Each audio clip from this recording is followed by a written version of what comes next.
Përshëndetje dashur miq. Siç ju kisha njoftuar, sot në orën 11 ishte caktuar për të zhvilluar seanca ndaj ankimit që kishim bërë ne përfaqësuesit ligjor të presidentit Meta ndaj vendimit të gjykatës së shkallës së parë dhe sot gjykata e posaçme e apelit kishte caktuar orën 11 si datë të zhvillimit seancës. Ne përfaqësuesit ligjor u paraqitëm aty unë dhe kolegu Zhlima. Sot kishte ardhur në përpara gjykatës edhe vetë presidenti zoti Meta. Gjykata, sidomos ose më saktë gjyqtarja Saida Dollani, e cila është gjyqtare që ka gjykuar të paktën edhe 2 herë më parë kërkesat për zvendësim mase sigurimi, që në fillim të procesit na bëri të ditur që të sqaronim, pra na kërkoi të sqaronim nëse ankimi ishte nga ana formale.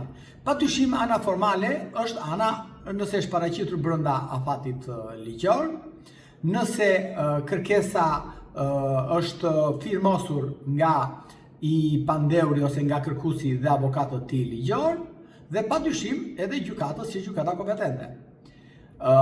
Ne e kishim firmosur ankimin sipas dispozitës së kodit të procedurës penale. Pra, unë dhe kolegu Zhlima ishim ankuesit duke patur parasysh faktin që kishim një akt përfaqësimi të lëshuar nga presidenti Meta. Por gjithashtu zoti Meta ishte prezent në seancë dhe ai e kryeu vetë legjitimimin aty. Dhe zonja Dollani pasi dëgjoi dhe ne, ajo vendosi u tërhoq për vendim dhe të vendosi mos pranimin e apelit, pra ankimit. Dhe kjo përbën një precedent të rrezikshëm, sepse gjyqtarja Saida Dollani, për në mendimin tonë si avokat, por edhe atë të presidentit zotit Meta, kishte frikë të shqyrtonte vendimin e gjykatës shkallës parë dhe të pranonte kërkesën tonë, sepse ne e kishim të bazuar në prova dhe në ligj, dhe padyshim shkaqet e ankimit ishin qartësisht të bazuara në ligj, duke futur edhe disa dispozita të Konvencijës Europiane, padyshim dhe disa vendime gjykatës europiane, në kushtet kur paraburgimi i zotit Meta, sot që po diskutojmë, është më shumë se 15 muaj. Dhe kjo çështje përbën një precedent shumë të rrezikshëm, sepse çështja nuk ka kaluar akoma për gjykimin themel. Dhe gjykatat europiane të drejtat njeriut në disa vendime të tyre, po edhe vendimi Gëllçi kundër Shqipërisë, i ka cilësuar afatet e gjata të paraburgimit si masa të persekucioni ndaj të pandeurve. Dhe në rastin konkret, afatet për zotin Meta, 15 muaj në paraburgim, pa kaluar çështja në gjykim, pra jemi akoma në një fazë hetimore, siç është ajo të shqyrtimit të provave të fakteve në seancën paraprake, e cila nuk dihet ku do përfundoj, përbën një precedent shumë të rrezikshëm për sa i përket drejtësisë dhe mëdhënies së drejtësisë.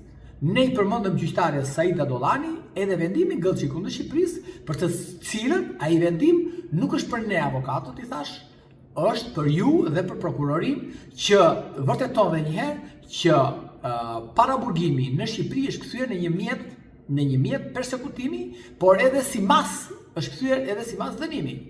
Dhe gjyqtarja Saida Dollani, unë nuk kisha në fakt asnjë besim tek ajo gjyqtare, e njoh, s'kam asnjë lloj as respekt si gjyqtare, në kuptimin jo si njeri, po si gjyqtare, në ana profesionale, por padyshim i përmenda që është turpi i drejtësisë, i kësaj drejtësie dhe i kësaj politike, që sot pas 15 muajsh presidenti i Republikës, njeriu i cili ishte promotori, ai që bëri bashkë të gjithë aktorët dhe faktorët që Shqipëria të kishte një drejtësi sa më të mirë, pra flasim për reformën e drejtësisë, dhe përsëri sot gjendemi në një drejtësi persekutore, inkuizitore, dhe mbi të gjitha një drejtësi bolshevike, që është për turpin e shqiptarëve dhe për turpin e të gjithëve i mbuloft.